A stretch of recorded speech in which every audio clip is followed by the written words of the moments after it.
When Toys R Us collapsed in 2018, the headline wrote itself, "Another retail giant killed by Amazon. It's the wrong cause of death." Toys R Us was alive and dominant when it was sold. What killed it wasn't a website, it was a contract. One it signed the very day it was bought. A contract that promised its new owners millions of dollars a year. In its own words, regardless of whether or not the company requests an advisor to provide any such services. Paid whether they lifted a finger or not. Paid while the company slowly ran out of air. This isn't a story about toys. It isn't even really about Amazon. It's an autopsy, and the cause of death was filed in plain sight with the government. For half a century, Toys R Us was where childhood happened. The giant aisles, the bikes, Geoffrey the giraffe, a jingle a generation still knows by heart. It began in 1948 when a man named Charles Lazarus opened a baby furniture store and noticed parents kept coming back for one thing: toys. He turned that into something retail had never seen. A store so big, so cheap, so complete that it didn't compete with the toy aisle at the department store. It erased it. Economists even coined a term for what Toys R Us was: a category killer. At its peak, it sold close to a quarter of all the toys in America, from more than 1,500 stores around the world. Geoffrey was as familiar to a child as almost any cartoon character, and in 2005, it was still profitable. Still the leader. The patient was alive and standing, which is exactly what makes what happened next an autopsy, and not an obituary. In 2005, 3 investment firms bought it together. Kohlberg Kravis Roberts, better known as KKR, Bain Capital, and Vornado. The price was about $6.6 billion. Here's the mechanism most people miss. In a leveraged buyout, the buyers don't mostly pay with their own money. They borrow, and they put the debt on the company they are buying. So Toys R Us effectively took out the loan to fund its own purchase. The new owners held the keys. The company held the bill. Almost overnight, a balance sheet that was roughly 30% debt became about 78% debt, a figure later cited in a congressional letter. More than $5 billion of debt now sitting on a toy store, but the debt is only half of it. On the day the deal closed, the company signed a second document, not a loan, an advisory agreement. Under it, Toys R Us agreed to pay its 3 new owners an advisory fee, about $15 million a year, rising 5% every single year for 10 years. Because of that automatic step-up, a fee that started near $15 million was contracted to climb year after year toward $20 million and beyond, going up on schedule, whether the company's sales went up or not. Now, advisory fees between a company and its owners aren't unusual on their own.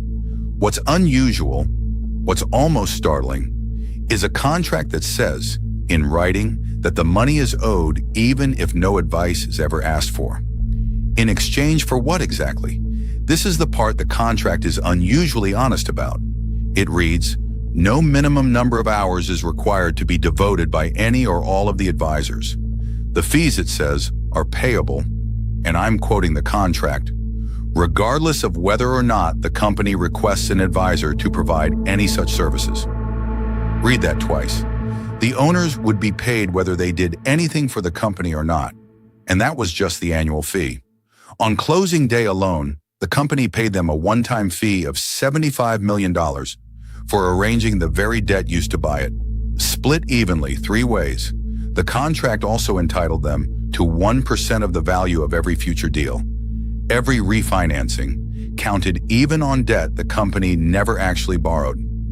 And then the clause that names this episode: if the agreement ever ended early, the company had to pay, in cash, the present value of every advisory fee it would have owed all the way through the 10th year. Think about what that means. To stop paying its owners, Toys R Us would have to pay them anyway. It had, in effect, signed an agreement to pay to be buried. None of this is a theory. It's Exhibit 10.20, filed with the Securities and Exchange Commission. Anyone, including you, can pull it up right now. And over the years that followed, The money flowed exactly as the contract was written. By one tally from the Private Equity Stakeholder Project, an advocacy group reading the company's own SEC filings, the owners collected on the order of $464 million in fees and interest. In a 2018 letter, members of Congress put the figure at about $470 million.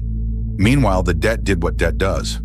By the end, Toys R Us was paying roughly $400 million a year, just in interest. That is money that did not remodel a store, did not lower a price, did not build the website everyone now says it lacked. Look at what its rivals were doing in those same years. Walmart, Target, and a young, hungry Amazon were pouring billions into price, into stores, into the internet. Toys R Us was sending hundreds of millions a year the other way, to its lenders and to its owners. You cannot win a price war and a technology race at the same time while carrying $5 billion of someone else's debt. The company didn't simply lose its customers to the internet.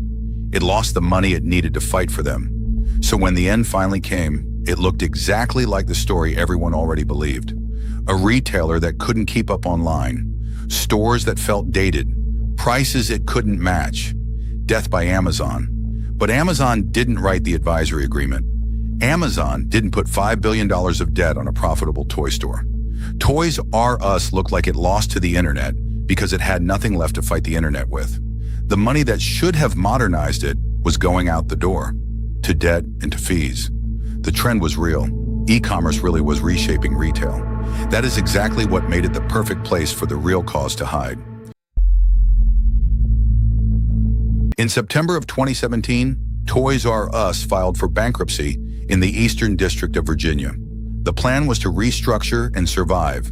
Then the 2017 holiday season came in roughly $250 million short of plan, and the restructuring collapsed. In 2018, the company liquidated all 735 of its U.S. stores. More than 30,000 people lost their jobs, about 33,000 by the workers' own count. At first, those workers got no severance at all, even though the company had, for decades, paid a week of pay for every year of service. They said they were collectively owed about $75 million. After months of public pressure, KKR and Bain each put $10 million into a $20 million hardship fund. Vornado contributed nothing. It covered a fraction of what the workers said they were owed. Now sit with two numbers. By the advocacy tally of the filings, the owners drew on the order of $464 million out of Toys R Us. The fund for 33,000 workers was 20. A creditor trust later sued the former chief executive and directors, alleging they had breached their duties to the company. The defendants denied it. The case ended in a confidential sealed settlement, with no finding of liability and no admission of wrongdoing. Everything the trust alleged remains legally an allegation. And here is the uncomfortable part. Almost none of this required breaking a law. The debt was legal. The fees were spelled out in a signed contract. The clause was sitting in a public filing the whole time. Toys R Us isn't really a story about toys or about Amazon.